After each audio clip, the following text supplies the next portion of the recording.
we've not defaulted, unlike other countries that defaulted. So fundamentally, the big issue the whole of last week is our economy and the future of our economy and what it means to every household and what it means to the country. The activities of the demonstrations, I join Makali and everyone else in mourning and condoling those who died in whichever circumstances. And that also brings me back to what we discussed last week with Makali Muli, and I think the president was also very clear. The rule of law and constitutionalism cannot be suspended even for a second anywhere and in any activity. I don't think Article 37 of the Constitution envisages violence of whatever nature. You are banning Sitting Hall, you are banning the office of the Chief Justice, you are banning property in Parliament. I don't think that is what the 13th Parliament would envisage, Dr. Makali Muli, that the property that is in Parliament in whichever way is destroyed or banned. Let us not avoid that. Those were the deviations have led demonstrations, strike actions for many times in this country. And any organizer, you'll always make sure that it is done peacefully. The moment you get out of the peaceful corridors, then you'll meet with the law enforcers, the police, and they don't negotiate. They enforce the law. And when you threaten, of course, when you threaten them, right, they'll take their own action. And that is why we have the consequences of death arising from this, which is very, very unfortunate. But as a leader, the president himself, because Kenya is not going to shut down. If the finance bill is the cause of all this mayhem, then the president has withdrawn. And of course, you know, he wrote back the memorandum to Parliament to delete all the clauses. That means the finance bill itself is dead and buried, not 6 feet, but 10 feet, and it is gone. And what it means is getting back to austerity measures and reviewing the budget is something that is being reviewed. It's underway. The areas that we're cutting in spending will be executed. There are many decisions that will be taken, it's not going to be very easy. And remember, last week here, and Makali is here, and you have public schools, Makali, in all your constituencies.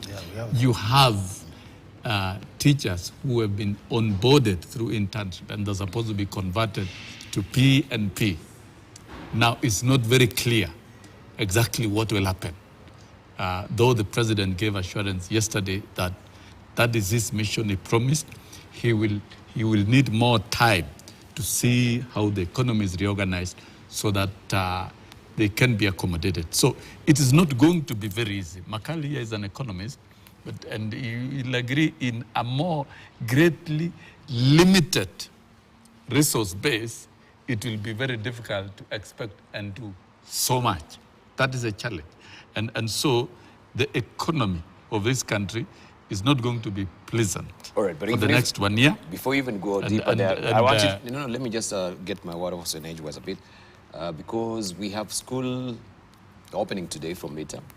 And we've seen also in the daily that also there's no capitation that has been sent. So we don't even talk about what 2024, 2025. Can we just talk about 2023, 2024 budget? No, where this capitation has not been free also coming through the school bags. Capitation Dibal, you're not new in Kenya. You have been on this desk. And you know the flow of capitation to schools has been a big challenge because of the fiscal issues that we have at the National Treasury. So all these will be affected. That's the truth. The flow, the prompt release, and even... It's already been affected. So it's not a new thing when you tell us also in the 2024, 2025 it will be affected, because even when there's money, still there's no capitation. The truth is, all these challenges will be compounded further That's a fact. It goes without saying. It will be compounded further. You're not the answering my president. question. I'm asking you a current state of play, not further. Where is the money even from the 2023-2024 budget for the capitation? Ever since, they've been decrying this fact that, capitation is no. Now, they're threatening to actually hike the fees. You've seen what the principals are saying, haven't you? Let me take you back to the school expenditure. What we are talking about here is delay in release of capitation. It is delay in capital. What is exacerbating And that? when there is delay in release, of course, definitely it will affect services to a very great extent. And that does not mean it is not going to be wired. Government has not said it's not going to be wired. If I go by the statement of the Minister for Education, is on record insisting that 30% will be released within this term. And that was within the month of June. And if that has not been done, I believe it is something that will be addressed. If you look at the release of capitation, which is declared, that for secondary school, a child will receive 22,000 shillings. And for primary is 1,400. Those rates have not changed. And it's going to be released on the basis of 50% for first term, because there are a lot of expenditures in first term, 30% for second term, and 20% for third term. That is what will be executed. Within the period of the term started in May, the term will end in August. And even if it is paid on 30th of July and is paid in full, that doesn't affect the procurement and operations of school so much. It doesn't. The delay, yes, causes some inconvenience, but that does not invite the reason to levy additional fees to substitute what government was supposed to pay. I don't think we'll get there. Thank you. And we are not going to get there. Despite the fiscal challenges, the commitment of the government to deliver quality, free, equitable education to all Kenyans remains on the table. That is not going to be vacated. But Makali should know there are now challenges. And it's not going to be easy. It's not a walk in the park. I've been in this space myself as a unionist and as a legislator, and now within the framework of Kenya Kwanza. But you know what? What you're not telling Kenyans is this: anytime you have a delayed release of the capitation, the component which the parents pay is what now the teachers push parents. You see, like now, students are on midterm. They have been told, don't come back if you have fee balances. Why are they being told that? Because the bit was supposed to be released by the government, the BAO, has not been released. Normally they would release 50, 30, 20. First term 50%, second term 30%, third term 20%, make it 100%. In a situation where now we are in July, with about 5 weeks to the end of the term, and they have not even, the 30 is talking about not a single cent has been released. So you see what is happening now. They are putting teachers in such an awkward position in terms of management. The other thing is, if I was supposed to use money, like now I want to give us a very simple example, our offices for members of parliament. Yes. We have what we call operational budget. Normally, we would get the operational budget to pay for things like rent, those who have no offices and things like that. Yes. Now, where you have stayed for 3 months without paying rent, and you are given money the third month or even the fourth month, what happens to the landlords? All those issues. That's why you have arrears, even in terms of, at times, KRA arrears, NHIF arrears, and these are mandatory payments. So I think really the issue of cash flow management is very critical. We know we are having challenges in the terms of collection. And what On Association is not telling you is that for the 2023 Finance Act, we have already registered a shortfall of about 200 billion not collected. Which means automatically, then there's no way we would have met some of those cash flow expectations. The other thing is, they have been expected to get some money from the World Bank and IMF, and that's the money which people have been promised that towards the end of the year, we will release money for even the county governments, for capitation, money for CD. We know that promise. I think something has not worked as expected. That's why you see nobody was able to get money by 30th of June. in terms of cash release from exchequer releases from treasury. But the issue, Dubai, is the things we are saying today are not things we didn't say before. If you remember, I think for the last 1 month, I've been so consistent telling Kenyans that what if we want to get out of where we are, we need to look at the expenditure side of the equation. So that we have been so keen on where will the money come from, bearing minimal, applying minimal efforts in terms of, can we look at our expenditure items and look at what can we do with and still manage to get some outcomes. What can we say for now? Let's defer to another financial year to ease the pressure on Kenyans. But you know, this has been falling on deaf ears. Now, when reality has dawned on them, now they are there. And you see, the thing is, as a result of withdrawing the Finance Act 2024, we are only now having a financing gap of about 200 billion. Because after the amendments they did, they were bringing the figure down to about 200 billion collection. When they removed the motor car tax, when they removed the tax on bread and all those other amendments. Instead of now collecting 302, that bill was supposed to give us 200 billion. Which means now, it is the work of both Parliament and the Executive and the Judiciary, because but although Parliament budgets is normally the Executive and the Treasury, to look at what then items can we get out of the budget so that we feel that we finance that gap of 200 billion. And is it 200 billion or 2 trillion? No, 200 billion. 200 billion. 200 billion. Because, you know, the bill was proposed to collect, if implemented, yes, 302 billion. Or 302 billion, okay. Then what happened after removing the tax, now with the amendments from the government side, which was supposed to say we remove VAT on bread, remove VAT on motor vehicle, and all those other amendments. Yes. Now that was reducing it to collect only 200. From 302 to collect 200. So which means now, because it has been withdrawn, then we have a financing gap of 200 billion. So the question is now, how do we then make up for this gap? And this is what we are saying. Now, what we need to do is get back to the expenditure side and look at areas where we can be able now to say, this for now is not a priority area. For example, and I think the president was able to take that some of those, the cash position, expenditure on that, because it's now suspended, that will be a saving. The budget for the spouses of the president, the deputy president and the prime minister, he said that will also not find their way into the budget. You remember there was the issue of renovation of the DP's house, yes, which was 600 million. So those are the areas now we should be looking at. The other state corporations as well, which and the state corporations. We have also said many times is it Kera that has been holding almost 24 billion shillings for the longest time in the bank account? We say there's so much. Yes. If you really looked at the expenditure, we can easily get that money.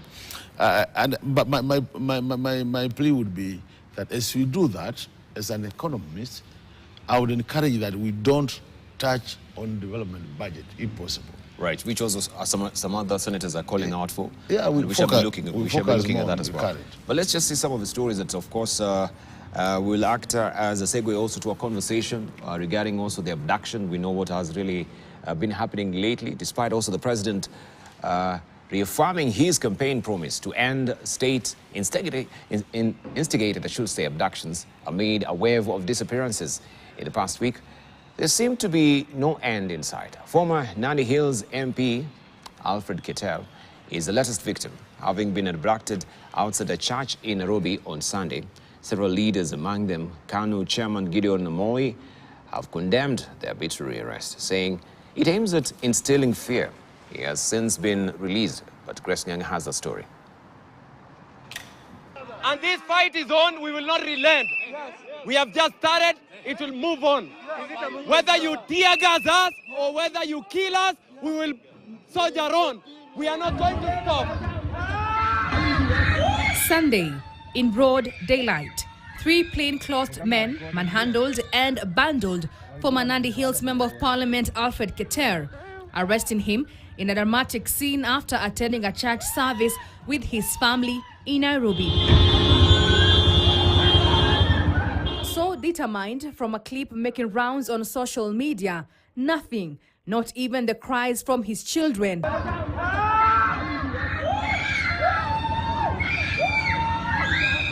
would stop the masked men from taking away their father. Despite restriction from Keter, overpowered, he was taken into a car with registration number KBE 256H, with onlookers, including 2 boda operators, watching from the sidelines. After they managed to take him in, the clip also shows a female, perhaps his wife, entering Keter's black V8 as the cries of his children persisted.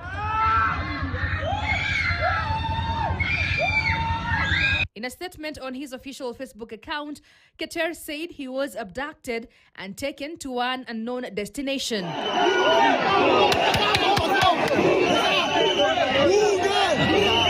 Keter has been a vocal critic of the Kenya Kwanza government and has been actively protesting against the controversial Finance Bill 2024. We want to know the list of those MPs who passed. That's number one. Shame on you! Shame on you! Our ng'ombe wote, we will never give them space to address any function anywhere. During the burial of comedian Fred Omondi Saturday, Keter commended the youth for uniting to fight for their rights. Natoka kule Rift Valley, lakini sana sana tunakaa Nairobi, tukiendelea na hii kazi ambayo mnajua ya kuhakikisha tunapeleka wengine nyumbani mapema. Nataka niwaambie, unasikiza? Yukae ngangari. Sisi kule Eldoret tumetangaza Sakayo lazima ende nyumbani. Keter joins the list of persons that have been reportedly abducted over the past 2 weeks. Some of the people that were abducted and released include Shadrach Kiprono, aka Shad Khalif, Osama Otero, Gabriel Oguda, Khalif Cairo, Drew Mwangi, and Kevin Corey, among others. What you said about abduction are statements that were attributed to some of our civil society groups, but all the people they mentioned have since been found in police custody, and those that were already processed were already released. It's also reported that a day ago, an artist identified as Alvina was abducted and is yet to be seen. Joining other leaders in condemning the abduction, KANU chairman Gideon Moi, through his X platform, urged relevant authorities to uphold the rule of law and ensure safety for all its citizens. Further, Gideon condemned the rise of abductions in the country, saying this desperate attempt to instill fear in the public and silence dissent is unwarranted, uncalled for, and has no place in the nation. The Police Working Reforms Group this week reported that at least 34 individuals have been subjected to, despite the existence of key institutions outlawing state-instigated kidnappings, torture, and killings in Kenya. The country still struggles with eradicating extrajudicial methods in its governance, with masked men still taking away innocent Kenyans despite an outcry from human rights organizations. Grace Nganga, KTN News, Nairobi. And of course, those were some of the questions that were put across to President William Ruto yesterday regarding the abductions, also the invasion of Parliament, and for the MPs who voted yes, and there is a spate of attacks on those MPs as well. Let's just see how the president reacted, especially on the question of abduction.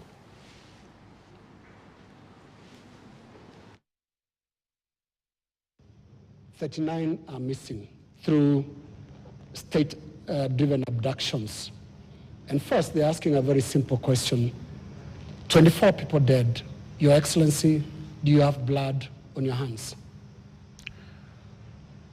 I have no blood on my hands. 19 people, to the record that I have from the security agencies, are dead. Very unfortunate. As a democracy, that should not be part of our conversation. 2.4 billion of property has been destroyed. The Office of the Chief Justice has been burnt. City Hall has been burnt. Parliament has been burnt.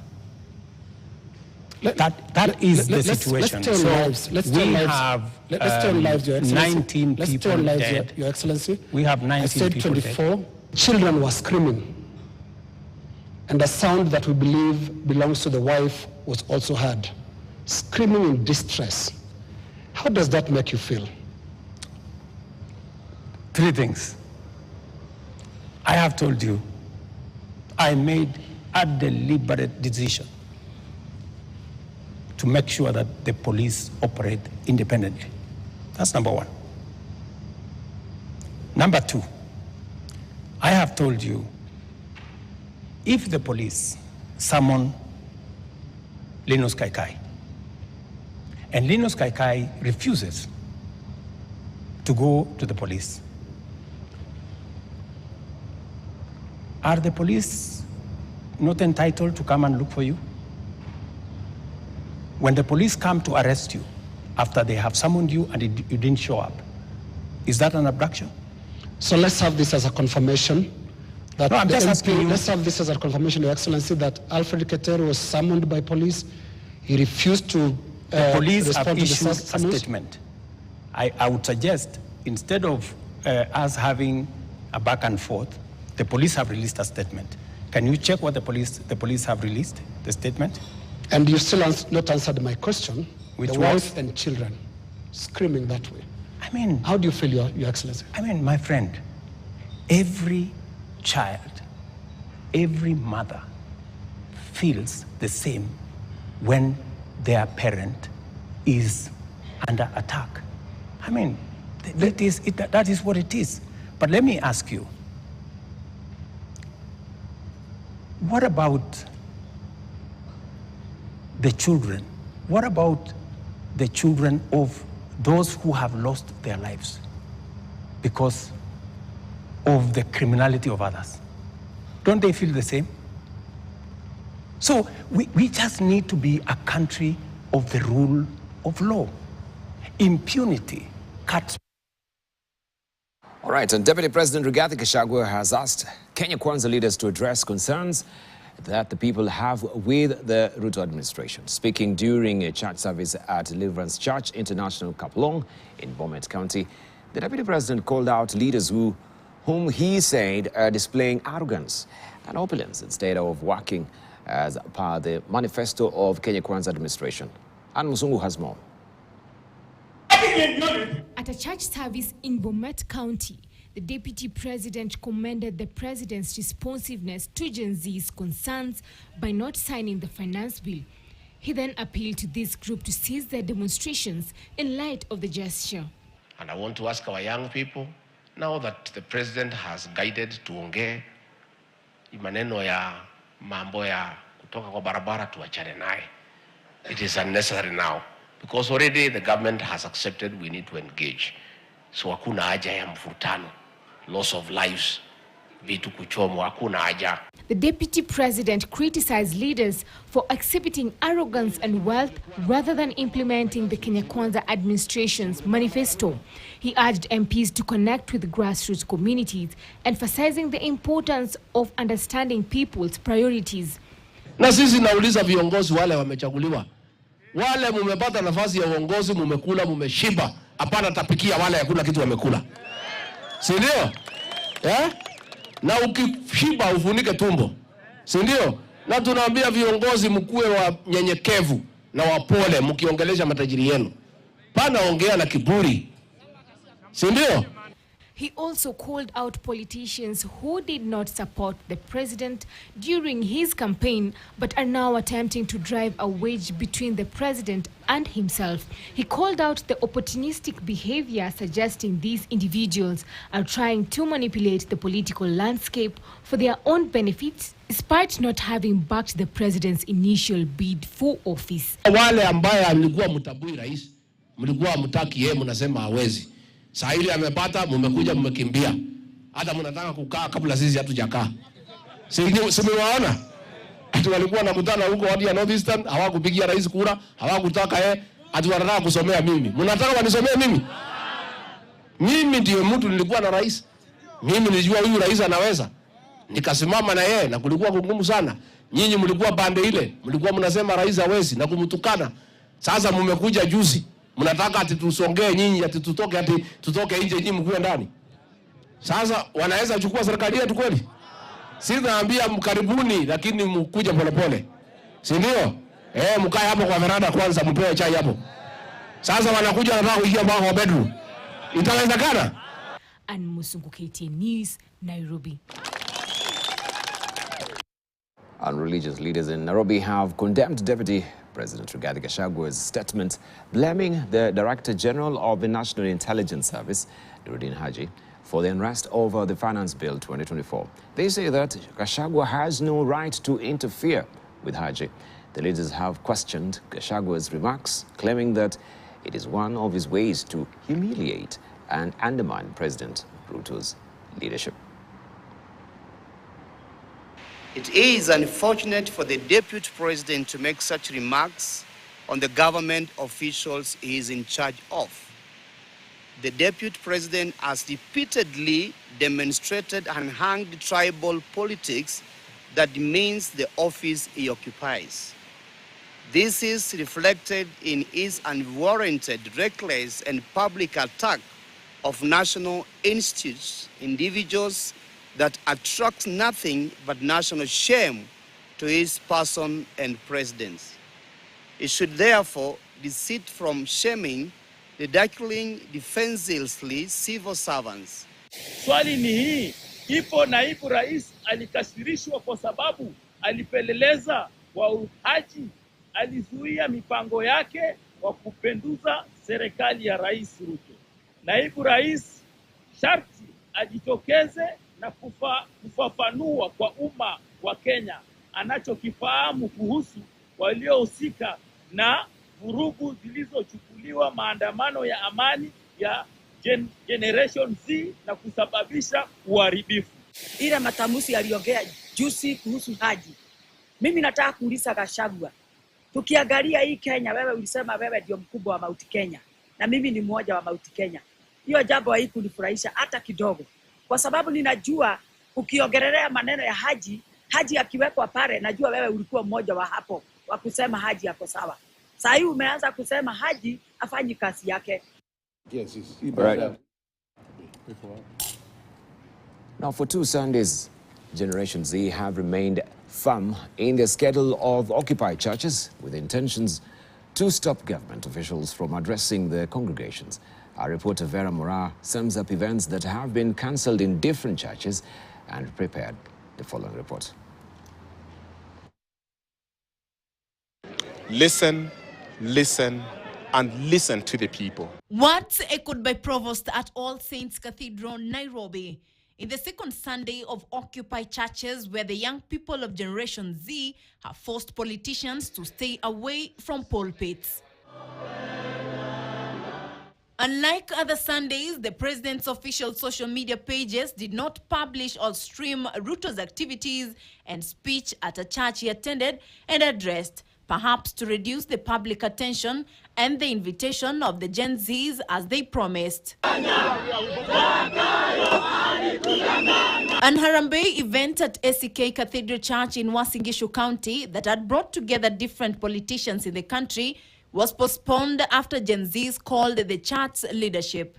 There is need for proper dialogue, and let us come and listen together as a country. I pray that a time will come that the government will listen to the people. At the same time, the chief priest at All Saints Cathedral, Evan Somolo, asked President William Ruto to align his government, asking him not to defend a few politicians as this will separate him from Kenyans. We ask the president to be bold, rise to the occasion, and fire incompetent and corrupt officers, beginning with his cabinet secretaries who have been adversely mentioned in corruption cases, as well as those who have failed to offer the president honest and selfless advice. Kenyans wonder why they have to pay all manner of advisors whose interest is their selfish gain.